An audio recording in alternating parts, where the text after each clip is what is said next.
The background regarding the work that we've been doing in terms of the financial review of Rock Terrace. And then board members have received both a copy of the recent audit that's come out as well as the response from the principal. And then we're also going to talk a little bit about the work that we've done in terms of, and I think this is reflective of the previous discussions about when there are issues at a school, what do we do in order to make sure that those problems are dealt with and don't continue in the future. In July, we reported to the board that we had completed our initial investigation into the handling of money provided for students with disabilities at Rock Terrace as part of both the transition program and the work program at the school. Again, since that time, the audit has been completed, so hopefully the board will have a chance to take a look at that, as well as the responses to each of those findings. And then, as board members know, and as we indicated in July, the state's attorney's office has been asked to come in and help with the investigation, and that is ongoing, and we're cooperating forward with their investigation. As we reported in July, at that time there didn't appear to be any attempt on the part of Rock Terrace staff to intentionally defraud students and their families of funds provided to students as part of the educational programs. However, as part of the investigation, we did find that the program was poorly managed and the money was inappropriately used to support educational programs. So part of what we'll also talk about is in terms of our findings and on a go-forward basis, what we think should happen. The investigation also revealed some broader policy and practice questions for MCPS, and so that we really have to resolve before we continue with the payment of stipends to students in these programs. Just a little bit of background. Rock Terrace is similar to other schools and different than other schools in terms of their work programs. The similarity is that there is a transition to work program for the students who are basically in the upper school or the transition program. And these students, as part of their program, participate in transition to work programs. We have similar programs in most of our schools, and these are programs where the students actually leave the building and go to a giant or another organization to work. They're not taking a job. It's really an activity to give them experience, and the students receive a stipend for their work. The stipend has been $3.65 for the day, whether it's a couple hours, a half a day, or a part of the day. And those students, as students in other schools, actually have gone through a hiring process with MCPS. They go to human resources, they go through an interview process. Once they get hired, Sue treats them as treats them as employees, and so they go on the payroll, and they actually then get reported on time and attendance. They get bi-weekly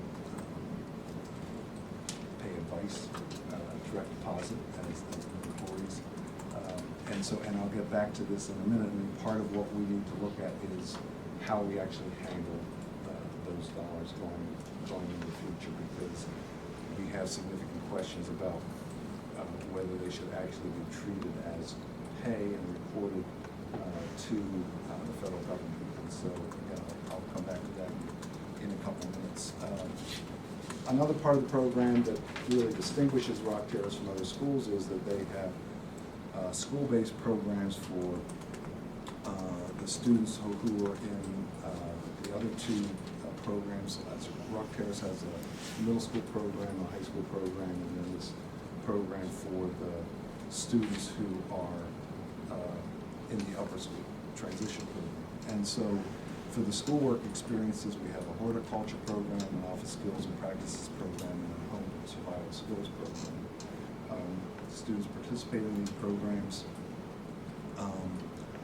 The programs actually may generate some income. They have a culinary arts program.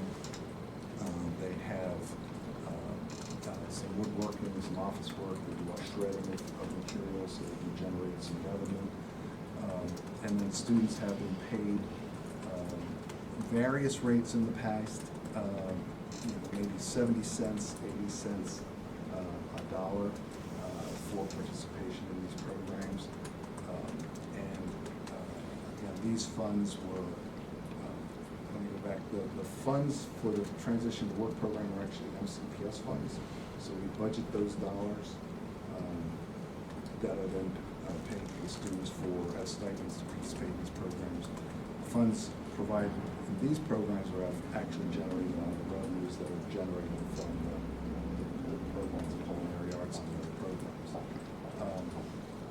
Again, we are taking a look at both of those in terms of both the way in which, the appropriateness of them, the way in which they're managed, the way in which, how the funds are distributed. And so that's something we have given to an attorney to look at case law to try to provide us with an opinion about whether or not we should be treated, any of these dollars should be treated as wages or not. We had talked, and I think I shared with the board previously, we had talked about looking at getting IRS ruling, but knowing how long it takes to get IRS rulings. We're hoping that we can get out of case law and understanding. And so hopefully we're going to have that sooner rather than later, because there is, particularly for the transition to work program, I think there's a good reason to provide some small stipend for the students to participate in the program, so they can see that they're earning something for it, and it really makes it, I think, for the kids much more real in terms of getting them ready to go into the workforce. Again, the thing we found in the review of the management of the funds was that the funds were actually often being used for program purposes, even though they were going into the accounts of the students. They were then taken out and used for program purposes.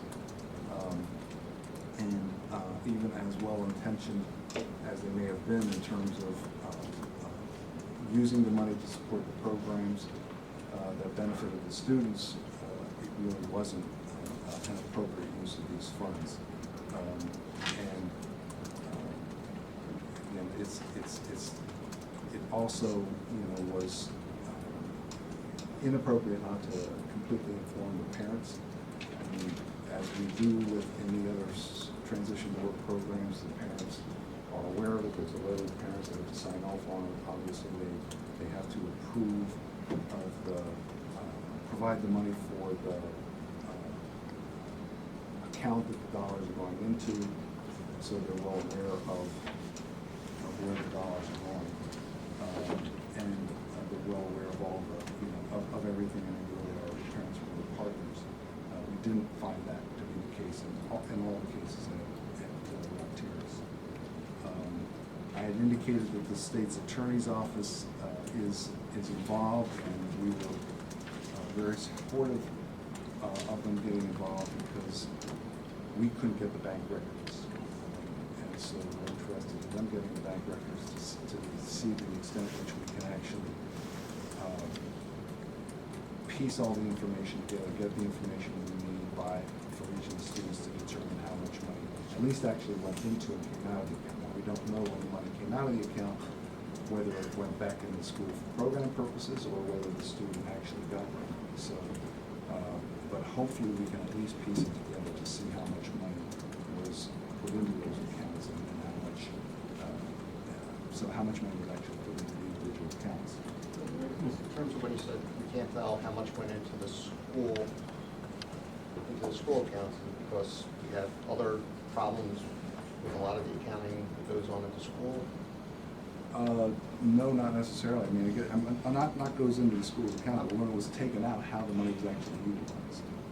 So was it used to pay for programs, or was it used, or did the student actually take the money? Or you get, so that's the disconnect when the money came back out. It may have gone through a school account, it may not have gone to. I mean, in terms of looking at school accounts, in theory, we should know where the money. We know where from the audit, we know where all that money. Again, but we don't know, this is the money that went to the students that then came out of their accounts. That's the money I'm talking about. I mean, I think in the audit, we do know, both the revenues and the disbursements were, and so we can track that piece. But again, when dollars came out of those accounts, we're not sure how they were utilized. And again, to the extent we can piece that together, it'll be helpful. And again, it may be coming to the board based on the information that the state's attorney's office will share with us in terms of additional recommendations to the board about what the next steps might be for those individual students. Do you have any idea of the time frame for? We connected with them last week, but we didn't get any sense. We offered them some additional assistance. We're trying to help clarify for them exactly how the work programs worked, the pay worked, how this was done. So providing them all the background information that they need. And again, they're working with credit unions to try to get all the records. So, but I don't have an update right now. Other than they've sent back a brief email, said they're still working on it, and thank us for our offer to provide additional assistance. So, in getting the bank records, the issue was we had to get the approval of the parents to, or we don't need it because the state's attorney subpoenaed. We notified them. We notified the parents, right, but we didn't have to get their permission at that point to be able to, or the state's attorney didn't have to get their permission. We've notified them. Back to the point of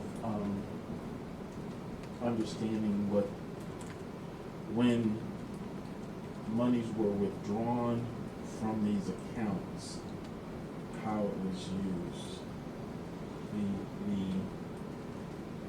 We have an absolute amount of money that was deposited in those accounts. Do we know what that amount is, like across all of the students? No. But we do know. But that's what we're trying to get. That's part of what I'm assuming we're gonna get when the state's attorney goes through and does We a forensic work. And a lot of the records that you showed me, we piece them all together because of the accounts. Yeah, if it was, I guess, stipends that come from MCPS, would we have some idea how much was deposited? Those we do, yeah. But again, the other piece of this was the curricular programs. And at some point, we certainly had the record, but then actually the credit union had a kind of a branch at the school, I guess, for a short period of time. They discontinued that. And then after that, the way in which dollars got into individual students' accounts was, I don't know if it's complicated or whatever. A staff member might have gone with a student or a group of students at a time. I'm talking about the deposits, so when the dollars went in, we were at one point where the dollars were put into one student's account. Right. And then transferred And then to transferred to multiple accounts because the credit union didn't want the money to go directly into, I guess it was to, I don't know the reasons for it, but so they wanted the money to go into one student's account and then get transferred to a different student's account. So it made it much more challenging to figure out exactly what, and again, Why we would they don't. want that?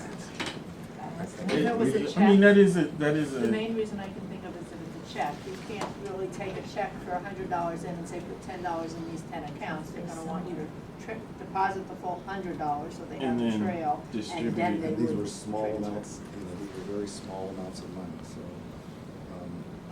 again, it just makes it more difficult for us to, that's why we need the bank records to see if we Right. can actually, put all the pieces Together. So you're right, for the MCPS dollars, we definitely have those records, so we know exactly what was going in. But for what was coming out of the IAF for the students in the curriculum account, it was different. How many years back are we going?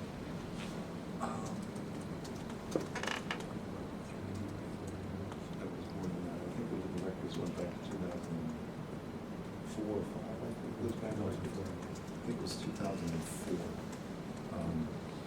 And again, from the, and I'll say to the best we could put together the information, complete data going back that far. So clearly, the closer and the more accurate we have in terms of the students involved. But I think the students go back about that far.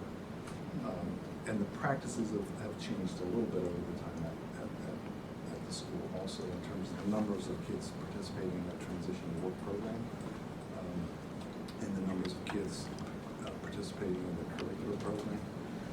And then there were also some questions and some other changes that were made. Then there were some other programs where students actually work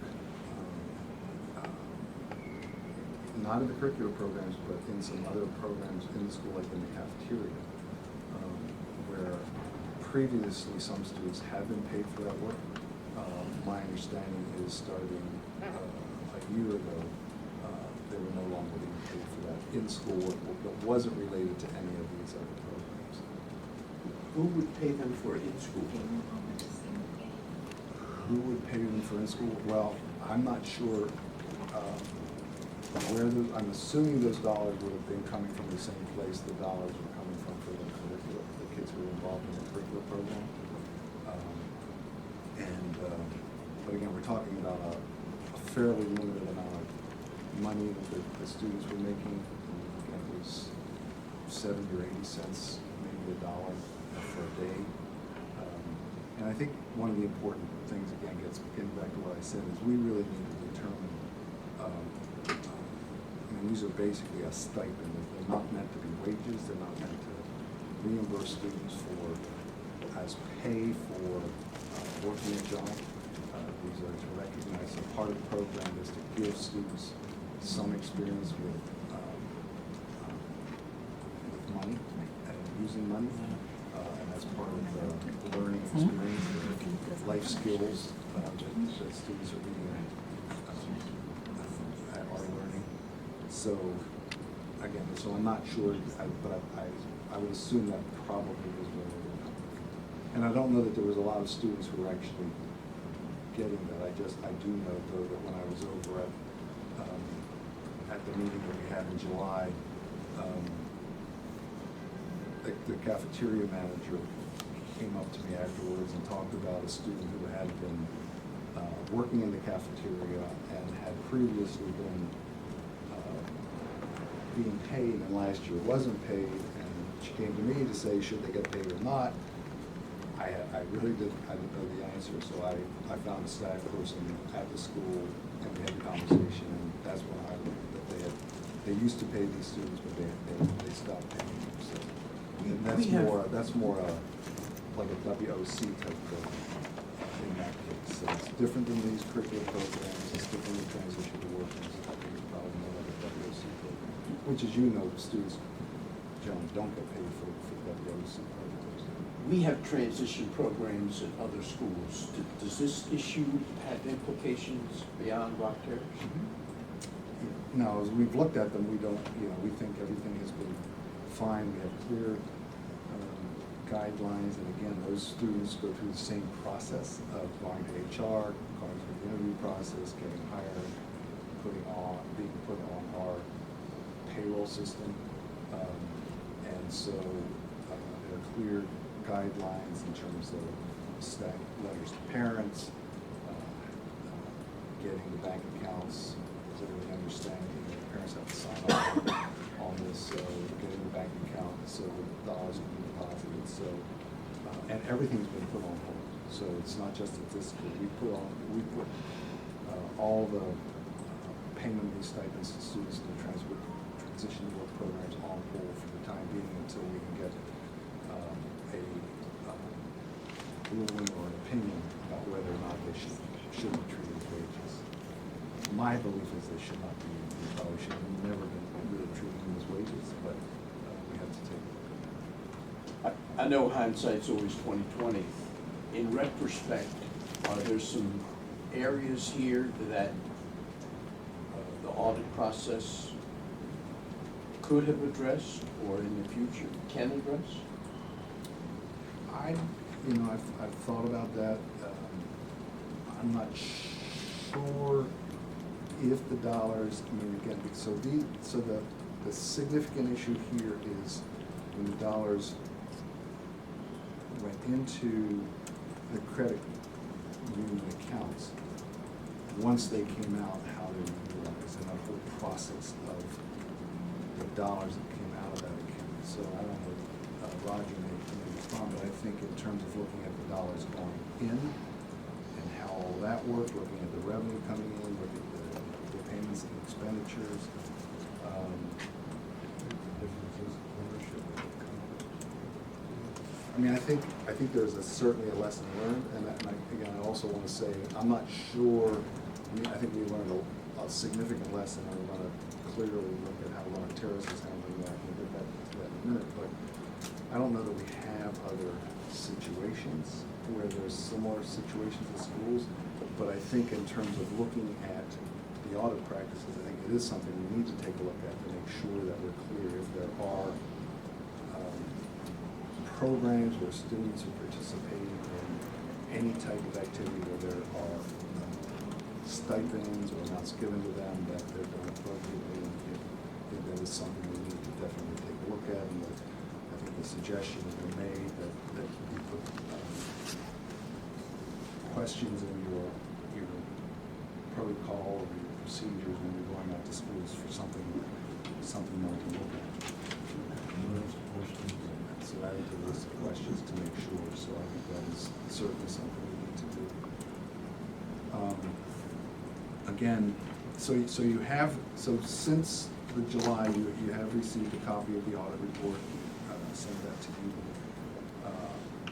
on Friday, as well as the principal's response. I think one of the important things, Getting back to the student accounts, I mean, is there, when you said you're gonna be coming back to this at some point, is there, to the extent that we are able to figure out, what went in, what went out, whether or not the student just withdrew it for their own use as opposed to it being withdrawn for school use, is the understanding, or is this something you'll be coming back for, like, will we be reimbursing the students for money that was inappropriately taken out? I would like to say that we will be able to do that. So to the extent we can piece things together and feel, I don't want to say confident, because I don't know if we're going to be confident or comfortable in the numbers. If we can do that, I certainly think it would be appropriate. Is that something you'd be coming back to us Right. for, or No, I in think- terms of, Right, is if we that can something do you it, just? certainly come back to the superintendent and to the board to have that conversation, because it's going to be, the money would have to, MCPS would have to come up with money to do it, but I don't think it's inappropriate. So, I'm sorry, I know we just got a bunch of questions. That's okay. The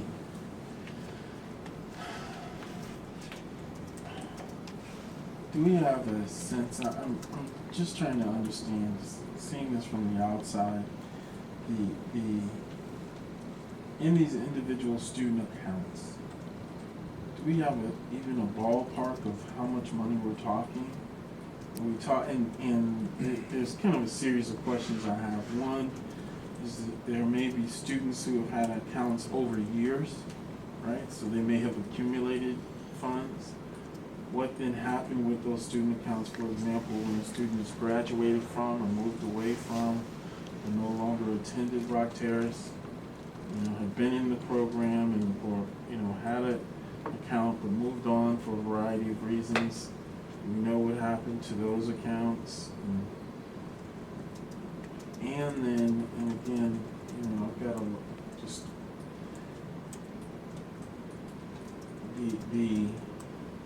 these accounts were for the individual student. It could only be accessed by the individual student, or in fact were the adults, able to get into those accounts. For example, yes, before my children were 18 years old, they couldn't get accounts, right? So part of the inappropriateness of what was done was that the adults on the accounts were sometimes staff members or sometimes just the principal. And parents were aware of these accounts. And so that certainly is a significant issue. And in terms of, and then as a result of that, certainly if the parent was on the account, they're aware of, they should be aware of the account, the money in it. In this case, when they weren't, there was really nobody kind of tracking those accounts, and so there were students who left the program, dollars, there may have still been a couple dollars in there. I think there were some charges still being going, some of them just lack of activity. Right. By that, which reminded me that I had this small account at the credit union that I needed to take care of for the same Right. reason. Because they maybe have, for that loan day, they maybe have an account there, so there wasn't management of those accounts.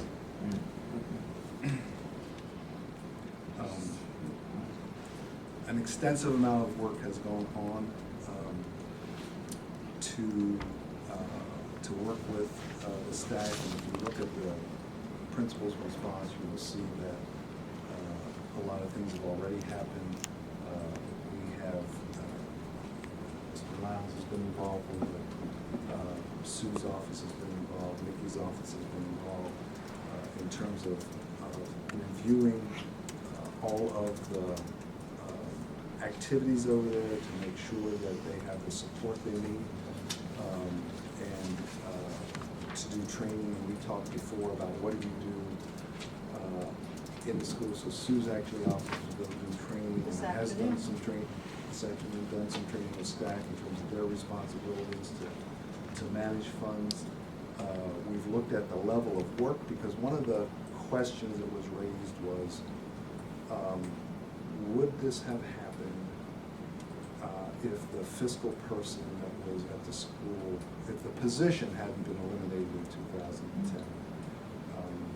And so staff still has a responsibility, whether there's a position there or not, to make sure that these things are all handled appropriately. But we are taking a look at the level of work to see whether or not we need to provide them with some additional support. And we've been talking about assigning a visiting bookkeeper We have weekly.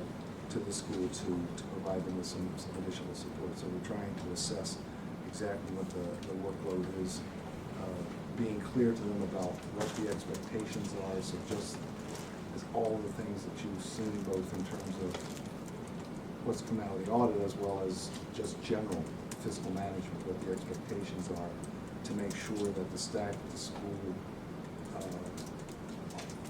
knowledgeable, understand it, and then also have the skills to be able to do the work. And as Mr. Barkley said, the processes are in place.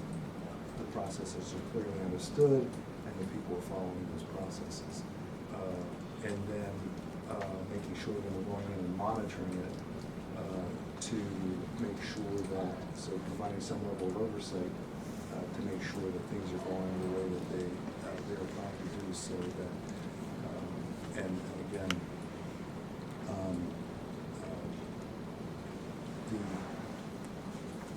this will be an ongoing conversation with the principal and she's very well aware of this. Mr. Lau will be having conversations with her to make sure that, one, this is being followed, and that if additional support is needed, that we can provide that additional support. I don't know, Sue or Nikki, if you want, or Kevin, if you want to say anything else about where we are with working with the principal to implement the processes and make sure the oversight is there. I just think that the principal's got a good handle on, after working with Roger and his shop and Vicky and everyone, that what needs to happen. And I think they're actively pursuing the training that they need, that they see there was a lack of understanding with some of the staff members and putting processes in place. The other thing is working with the special ed office and getting a really good understanding of the purpose of the programs for the academics that need to take place in the school. I think it was, for me, it was great to see all the departments come together and talk about, we can't have the audit eliminate what the kids need academically. We have to figure out how to make the money work with the academic programs and make sure that everything comes together and the kids are still getting what they need academically. And that was great for me to see all the departments working together to figure that out. So I think everyone's working together and they're in the process and they're trying to figure out how to get these academic programs together with the money and make sure that everything's held accountable.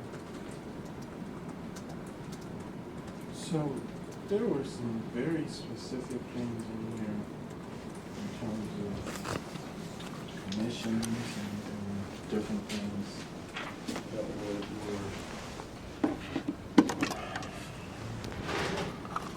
not received by the school. I mean, is that based on a lack of the understanding by the principal that they were supposed to be received, or was it? I mean, there was this whole thing about the extra permission, right? That wasn't received. Do you have clarity on why that might have been? I mean, it just seems like there's a lot of stuff here. So you've got, on the one hand, the inappropriateness of the way these accounts were opened and managed.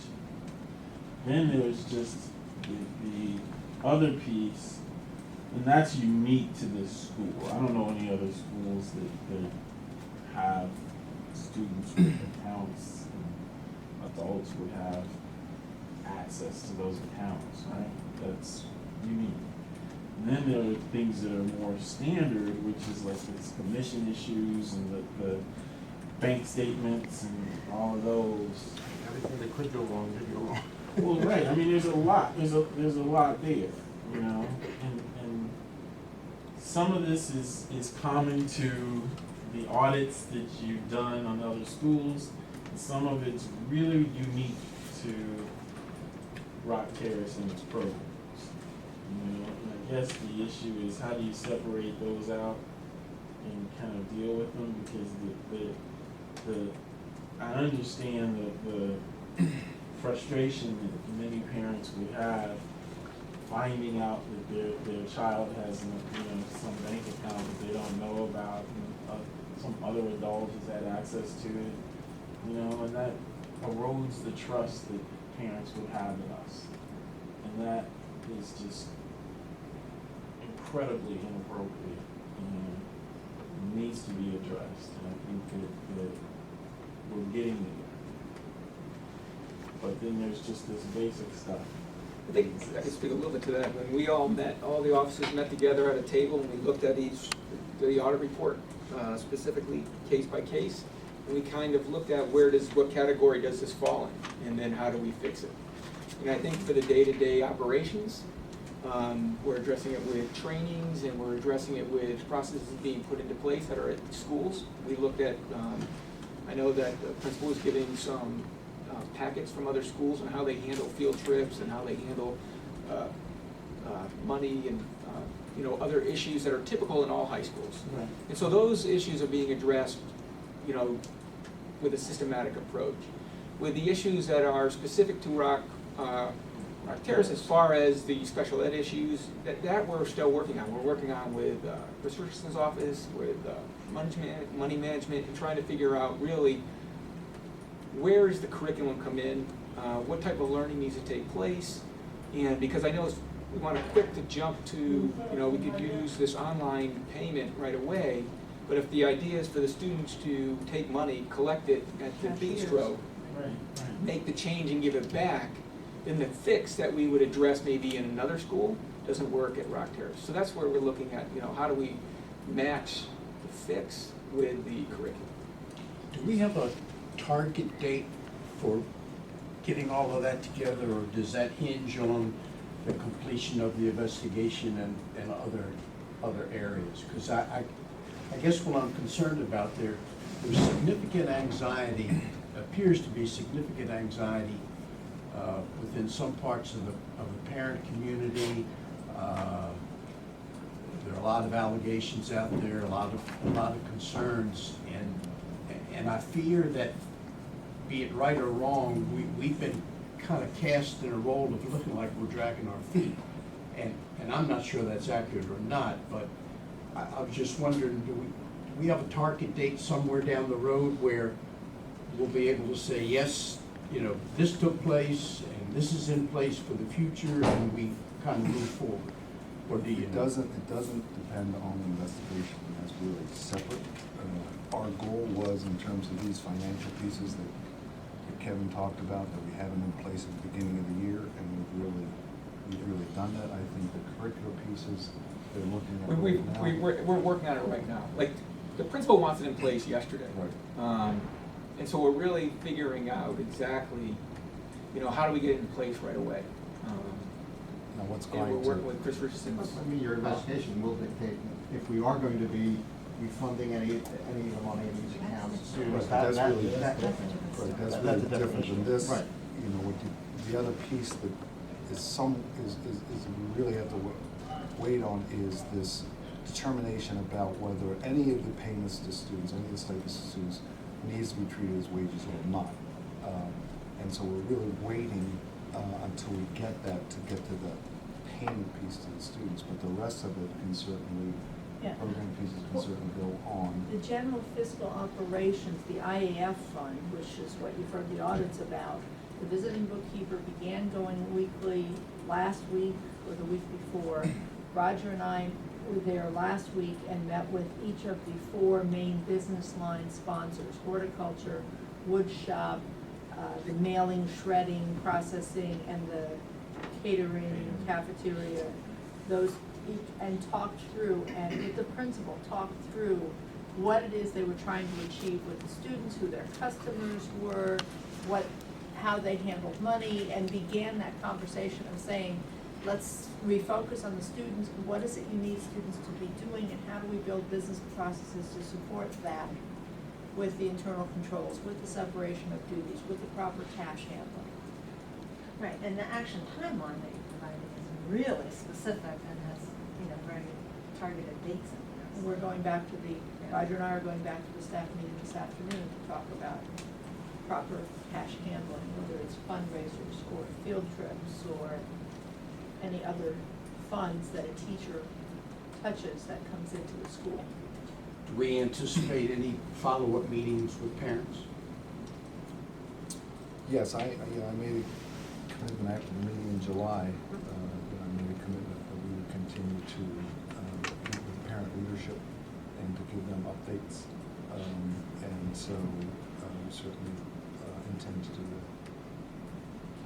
that. I guess to that point, thank you, Mike, for raising that. I guess the issue becomes, how do you regain the trust of parents? Because the reality is, and I know if I was in a situation and my child was in school like that or a situation where an adult had that kind of access, it would be very difficult for me to trust that, folks are working in my kid's interest. And I understand what we're trying to do, but just the way it's been done has really just not worked out well. And that's a mild way of putting it. And I do think that we need to figure out the appropriate way to take responsibility for what we've done and effectively apologize and move forward and correcting it. I'm clear, and I think that what I'm hearing or what we're hearing is that folks are working to correct it and take it very seriously. But I do think that another part of this is the in some ways our failure, and it may have been in understanding kind of right hand and left hand, knowing what was going on, kind of a situation, or it may have been the principal not, and I'm not quite sure why they wouldn't understand what the impact of some of these actions may have been, or what emotions would be elicited when it was clear that the ways that things were being done. But I think we have to be very careful as we move forward. And I appreciate us getting the update, but I just think that we owe these parents and these young people the respect of taking account for what we did and did not do. So we fully, agree with that, and obviously have taken some significant steps to try to do that, but I think it will take a little time to actually get the trust back. Right. But I think with the new principal, with Kevin working closely and Dr. Guerin working closely with the new principal, and all the work that's been done to date, and more work to do to make sure that, and it's not, that they're clear about, what we're doing, and again, it's with all the staff at the school too, so it's not just with the parents, but it's with the staff, and getting them having a clear understanding of what the expectations are, what we're doing, and that we really need to rebuild the relationships and the partnerships we have with the parents. I mean, it's a school that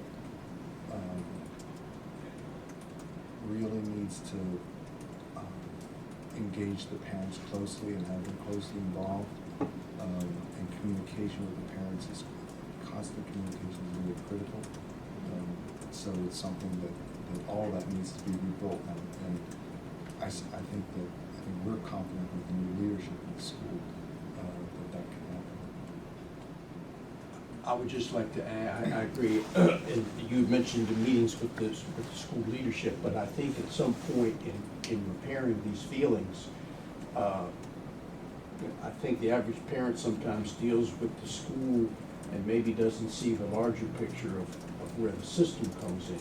So I would hope that sometimes, and I know these community meetings can be challenging, but at some point, in addition to the leadership, there might be an opportunity to meet with the entire parent group or those interested. Because I think we really have to go out of our way to clean the slate as best we can as we try to repair, what has been done. One last question, and it might have been someplace I didn't notice. There was an issue, or some people have brought up some concerns about a class trip. Is that also under investigation? So the class trip, as far as for this year, is going to continue because people's paid some money. The parents have paid some money. They could go to the trip, and if we cancel the trip, then they would be out on their money. And that's not right because they started collecting it last year. But we're going to run it. The trip's going to operate like they do in regular, like more traditional high schools. And the fact that, the travel agent will run the trip, and the trip will run through there, and the money will all go through the travel agent. Instead of coming through the school collecting all the money, and the school organizing everything, and then working with the travel agency as the middleman. So They're in the process right now of meeting with the parents that are signed on to go to the trip, to explain this new process. The person, the faculty member who was in charge of the trip is working with the travel agency, and he will be their contact, and it will no longer be the school, the money won't go in through the school. So it'll be similar to, again, the way trips are run through lots of other schools, and it's really kind of independent. We run into challenges with trips going through lots of schools. As you know, as a high school principal, we had a number of them going on probably where a staff member may be kind of working with the travel company to organize a trip for the French club or some other club, and so we just want to make sure it's separate from what's going on at the school. We certainly didn't find anything inappropriate in terms of the previous trips. The only thing that was inappropriate was some individuals, not all, but some individuals were actually paying money to the school, and then the school was writing a check to the travel company. And those dollars, as Kevin's described, are all going to go directly to the travel company. So like other trips, they can organize them, staff members go on. I think the concern I heard was that either IAF or money from these student accounts was used to pay for this trip in the past. And it sounds like that part didn't occur. The only part that might occur was the IAF may have been used because some people were paying money directly into the school, and then the school was writing the check to the tour company, as opposed to going directly to the tour company. So if you have bad accounting on what came into the school and what was distributed from the school, you got perception issues just as much as actual. There may have been actual issues, but just because it's coming through the school, it should be completely separated from. And again, as Kevin said, we had looked at canceling this year's trip, but after seeing that there was a penalty for discontinuing the trip, we decided just make sure it was completely separate from the school. And anybody who wanted to pay, and most of the people who were paying the tour company directly, but everybody would now be paying the tour company directly. I know there was some discussion that the cost of these accounts, and I guess it's a function of the question whether or not these stipend was considered income or not, whether or not families were losing benefits because of the existence of these accounts, that when they applied for benefits, suddenly they show earned income that they weren't aware of.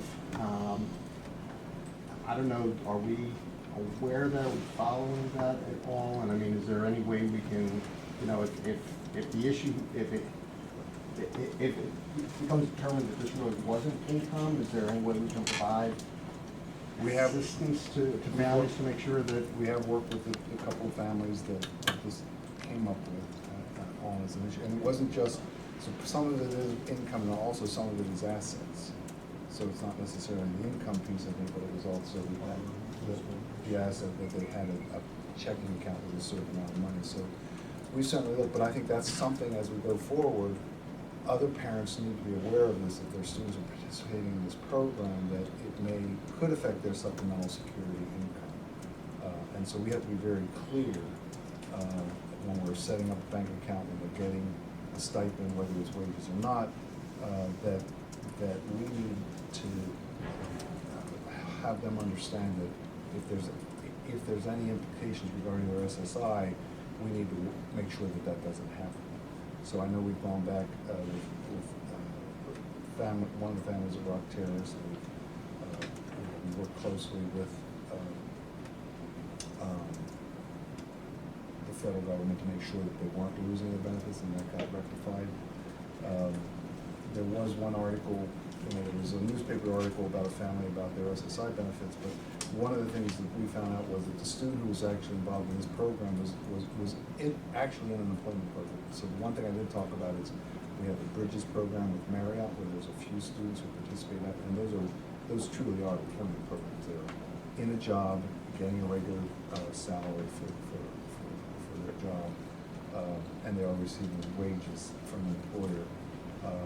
And so, that again, we need to make sure we're working with parents to make them clear that these are going to be earnings that could impact them. So I think we have an obligation to make sure that we're working with parents and that they understand. That's a little touchy, obviously, you can't ask them if they're receiving SSI benefits or something, but we need to be able to communicate that to all parents, so that they know that, and talk to us if in fact it might impact their child.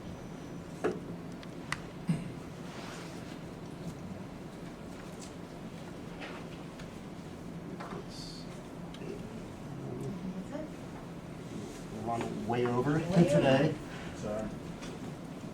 Well, we knew we had a packed agenda, and I apologize, but we had a bunch of stuff that we wanted to bring in. So, and I don't think we've had a meeting for a few months. So, but we did have a lot to talk about. That was very helpful. Thank you. The next meeting will be the annual reports of the auditors and actuaries. Gotta love those actuaries. Good. Thank you very much. Thanks, folks.